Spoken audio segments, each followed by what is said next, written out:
Nifty analysis for tomorrow. நாளைக்கு Nifty எப்படி இருக்குங்கிறது இந்த வீடியோவில் நம்ம பார்க்க போகிறோம். இப்போ நிஃப்டி வந்து ஒன் டே கேண்டில் நம்ம வச்சுருக்கோம். இந்த இடத்துல நீங்கள் பார்த்தீங்க அப்படின்னா ஒன் டேல நம்ம வச்சுருக்கோம் சார்ட்டு. ஓகேவா? இப்போ நிஃப்டி வந்து 23,688.95 பாயிண்டில் க்ளோஸ் ஆயிருக்கு. இப்போ அதிகமாக எங்கே ரிஜெக்ட் ஆயிருக்கு அப்படிங்கிறத ஃபர்ஸ்ட் நம்ம பார்ப்போம். அதுக்கு முன்னாடி வந்து சப்போர்ட் அண்ட் ரெசிஸ்டன்ஸ் ட்ரா பண்ணிக்கோங்க. அப்போ தான் உங்களுக்கு ஈஸியாக உங்களுக்கு நிஃப்டி எப்படி மூவ் ஆக போகுதுங்கிறத நம்ம ப்ரெடிக்ட் பண்ணிக்கலாம். ஜென்ரலாக அதிகமாக இந்த இடத்துல டச் ஆயிருக்கு, இந்த இடத்துல டச் ஆயிருக்கு. ஓகே, ஃபர்ஸ்ட் சப்போர்ட்டா இங்கே இருக்கு.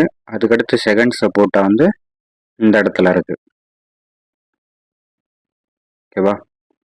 அதுக்கடுத்து நீங்க பாத்தீங்க அப்படின்னா ஃபர்ஸ்ட் ரெசிஸ்டன்ஸ் எங்க இருக்கு அப்படின்னா இங்க இருக்கு. ஓகே, செகண்ட் ரெசிஸ்டன்ஸ் எங்க இருக்கு அப்படின்னா இந்த இடத்துல ஒன்று இருக்கு. நீங்க பாத்தீங்கன்னா உங்களுக்கு தெரியும். இருங்க, இந்த இடத்துல பாத்தீங்க அப்படின்னா இங்கேயே ஒன்று இருக்கு. இந்த இடத்துல ஒன்று, இங்கே ஒரு ப்ரீவியஸ் கேண்டில் இங்கேயே ஒன்று இருக்கு. அதுக்கடுத்து தேர்ட் சப்போர்ட்டை வந்து நம்ம இதை எடுத்துக்கலாம்.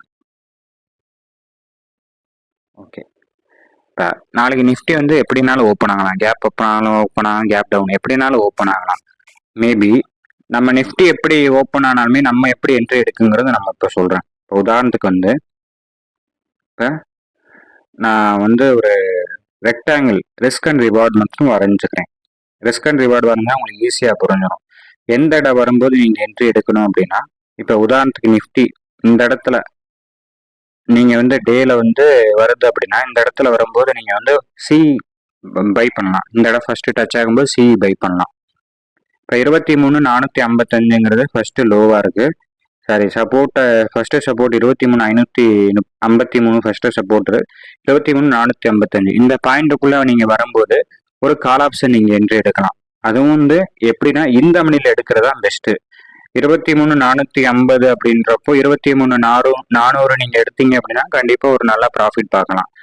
இப்ப 23,400 அப்டாக்ல நீங்க வந்தவொடனே இப்ப நான் உங்களுக்கு காமிக்கிறேன் பாருங்க. 23,400 நீங்க போட்டுக்கோங்க. கால் ஆப்ஷன் நீங்க கிளிக் பண்ணிக்கோங்க. கிளிக் பண்ணி இந்த இடத்துல நீங்க பாத்தீங்க அப்படின்னா இன்னைக்கு வந்து ஃபால் ஆயிருக்கு. இன்னைக்கும் மார்க்கெட் வந்து ஃபால் ஆயிருக்கு. இருந்தாலுமே இன்னைக்கு எவ்வளவு வரைக்கும் லோ வந்திருக்கு அப்படின்னா 147.70 வரைக்கும் வந்திருக்கு.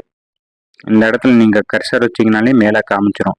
147.70 வரைக்கும் லோ வந்திருக்கு. மேல பாருங்க OHLCன்னு காமிக்குதா, ஓப்பனு ஹை லோ க்ளோஸ் அப்படிங்கிறது காமிக்கும். 147.70 வரைக்கும் வந்திருக்கு. நாளைக்கு வந்து 70 கூட வரலாம். மேபி இந்த இடம் டச் ஆகும்போது, அதாவது இந்த இடம் நான் பாக்ஸ் போட்டிருக்கேன் பாருங்க, ரெக்டாங்கிள் போட்ட இடத்துல இருந்து இந்த இடத்துல டச் ஆகும்போது நீங்க கால் ஆப்ஷன் கொடுத்தீங்க அப்படின்னா ஓரளவு பாசிபிள் இருக்கு, ப்ராஃபிட் வர்றதுக்கான பாசிபிள் இருக்கு. எப்போ நம்மளுக்கு வந்து லாஸ் ஆகும் அப்படின்னா இந்த பாக்ஸை விட்டு கேண்டில் வெளியே வரும்போது தான் நமக்கு லாஸ் ஆகும். ஸோ ப்ராப்பராக வந்து நம்ம என்ட்ரி எடுக்கும்போதே லீஸ்ட் அமௌண்ட்ல என்ட்ரி எடுக்கும்போது லீஸ்ட் அமௌண்ட்லேயே நம்ம என்ன பண்ணணும், ஸ்டாப் லாஸும் போட்டுறணும். இப்போ 70 ரூபாய்க்கு நம்ம பர்ச்சேஸ் பண்றோம் அப்படின்னா ஒரு 40 ரூபாய்க்கு 30 ரூபா 30 பாயிண்ட் நம்ம கம்மியாக வச்சிருக்கும் போது நம்மளுடைய பாயிண்ட் வந்து ஸ்டாப் லாஸ் பாயிண்ட் 30 ரூபா நீங்க வந்து கம்மியாக வச்சுக்கலாம். ஸோ அது உங்களுடைய ஸ்டாப் லாஸை நீங்க வச்சுக்கலாம். அது உங்களுடைய கேபிட்டல் பொறுத்து மாறும். இன்கேஸ் என்ட்ரி வந்து கேப் அப்ல ஓப்பன் ஆயிருச்சு, இப்போ வந்து கீழே வராது அப்படின்னா மார்க்கெட் வந்து கண்டிப்பா ஒரு ரிஜெக்ட் பண்ணும். எங்க ரிஜெக்ட் பண்ணும் அப்படின்னா ஃபர்ஸ்ட் ரிஜெக்ஷன் இந்த இடத்துல மறுபடியும் நான் ட்ரா பண்ணுறேன் பாருங்க. இந்த இடம் வரும்போது நீங்க பிஇ பை பண்ணிக்கலாம். இன்கேஸ் எனக்கு மார்க்கெட்ல வந்து பையிங் ஆப்பர்ச்சுனிட்டி பையிங் ஆப்பர்ச்சுனிட்டி கிடைக்கல அப்படின்னா ஃபர்ஸ்ட் இந்த இடத்துல வரும்போது செல் பண்ணிட்டு, அதாவது புட் ஆப்ஷன் நீங்க பை பண்ணிட்டு இந்த இடத்துல வரும்போது கீழே வரும்போது நீங்க டார்கெட்டா ஃபிக்ஸ் பண்ணிக்கலாம். மேபி இதையும் தாண்டி மார்க்கெட் மேல போகுது அப்படின்னா கால் ஆப்ஷன் பக்கம் தான் மார்க்கெட் இருக்கு அப்படிங்கிறது அர்த்தம். அதை வந்து நீங்க மார்க்கெட் மூவ்மெண்ட்டை பொறுத்து நீங்க எடுத்துக்கலாம். உதாரணத்துக்கு இப்போ நான் 5 மினிட்ஸ்ல வந்து டிரா பண்ணி காமிக்கிறேன் பாருங்க. கால் ஆப்ஷனா புட் ஆப்ஷனாங்கிறத நீங்க எப்படி என்ட்ரி எடுக்கலாம் அப்படின்னா, இப்போ நாளைக்கு மார்க்கெட் வந்து இப்படி ஓப்பன் ஆகி இப்போ இவ்வளவு தூரம் வந்து இறங்கி பாத் ஃபைண்டிங்ல நான் போட்டு காமிக்கிறேன் பாருங்க. இப்போ மார்க்கெட் இங்க இருக்கு. இந்த இடத்துல இருந்து இவ்வளவு தூரம் வந்துட்டு மேலேயே போயிருச்சு மார்க்கெட் அப்படின்னா ஃபர்ஸ்ட் டார்கெட்டா நீங்க இதை வச்சுக்கலாம். ஓகேவா? அப்படியே மறுபடியும் இவ்வளவு தூரம் வந்துட்டு செகண்ட் டார்கெட்டா இவ்வளவு தூரம் போறதுக்கான சான்சஸ் உண்டு. ஓகே, இதுக்கு மேலேயும் போகலாம். அது மார்க்கெட் மூவ்மெண்ட்டை பொறுத்து மாறும். இது கால் ஆப்ஷனா நீங்க பை பண்ணிக்கலாம் இந்த இடத்துல இப்படி வரும்போது. ஓகே, மார்க்கெட் வந்து இன்கேஸ் ஃபால் ஆக போகுது, இதுவும் வந்து இன்னும் ஃபால் ஆக போகுது அப்படின்னா நம்ம வந்து ப்ராப்பராக நம்ம ஸ்டாப் லாஸ் போட்டு வச்சுருக்கோம்ல, அது அப்படியே வந்து வெளியே வந்துடும். மார்க்கெட் வந்து எதுவும் பண்ண தேவையில்ல. மார்க்கெட்டில் நமக்கு வந்து நம்ம எடுத்த என்ட்ரி லாஸோ ப்ராஃபிட்டோ அதெல்லாம் நீங்கள் ஒரி பண்ணிக்காதீங்க. கரெக்டாக வந்து கால் ஆப்ஷன் வந்து இந்த இடத்துல நீங்கள் பை பண்ணுங்க. பை பண்ணி பாருங்க. பை பண்ணிட்டு அதுக்கடுத்து வந்து ஒரு ஸ்டாப் லாஸ் வச்சுக்கோங்க. ஹிட் ஆயிடுச்சு, ஸ்டாப் லாஸ் ஹிட் ஆயிடுச்சுன்னா மார்க்கெட் விட்டு வெளியே வந்துடுங்க. அன்னைக்கு எதுவும் அடுத்த ட்ரேட் என்ட்ரி எடுக்காதீங்க. இன்கேஸ் மார்க்கெட் ஃபால் ஆகுது, இந்த இடத்துல மறுபடியும் இவ்வளோ தூரம் வந்துருச்சு அப்படின்னா கண்டிப்பா மார்க்கெட் மறுபடியும் இவ்வளவு தூரம் வந்துட்டு தான் கீழே வரும். எடுத்தோடனே டைரக்டா கீழே வந்துடாது. ஸோ 5 மினிட்ஸ்ல இப்படி வந்துருச்சு அப்படின்னா மார்க்கெட் நம்மளுக்கு வந்து அகைன்ஸ்டா ரியாக்ட் ஆகுதுன்னு அர்த்தம். ஓகே, இன்கேஸ் நம்மளுக்கு வந்து மார்க்கெட் வந்து சி ஆப்ஷன் கிடைக்கல, புட் ஆப்ஷன் தான் வரப்போகுது அப்படின்னா மார்க்கெட் நாளைக்கு எடுத்தோடனே இந்த எப்படி ஓப்பன் ஆகுதுன்னா இப்படி பார்த்துக்கோங்க. நான் ட்ரா பண்ணி காமிக்கிறேன். இது உங்களுக்கு பெஸ்டா இருக்கும். ஏன்னா அப்பதான் உங்களுக்கு வந்து என்ட்ரி கரெக்டா இருக்கா இல்லையா அப்படிங்கறது உங்களுக்கு கிளியரா தெரியும்.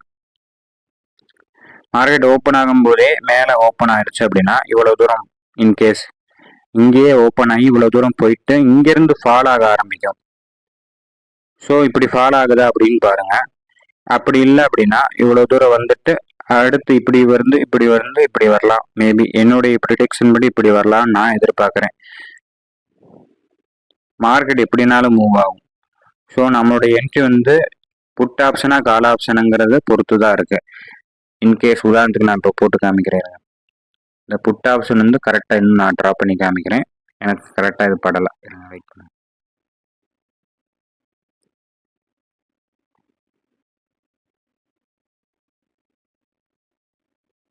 இங்கேருந்து இங்கே வரும்போது தான் நீங்கள் என்ட்ரி எடுக்கலாம்.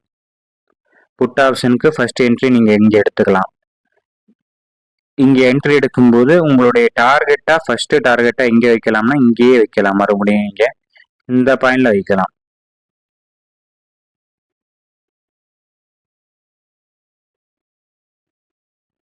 மறுபடியும் மார்க்கெட் கீழே வருதான்னு பாருங்க. செகண்ட் டார்கெட்டா இங்கே நீங்க வச்சுக்கலாம். ஓகேவா? இன்கேஸ் மார்க்கெட் இதுவும் அகைன்ஸ்டா வந்து மார்க்கெட் போகுது அப்படின்னா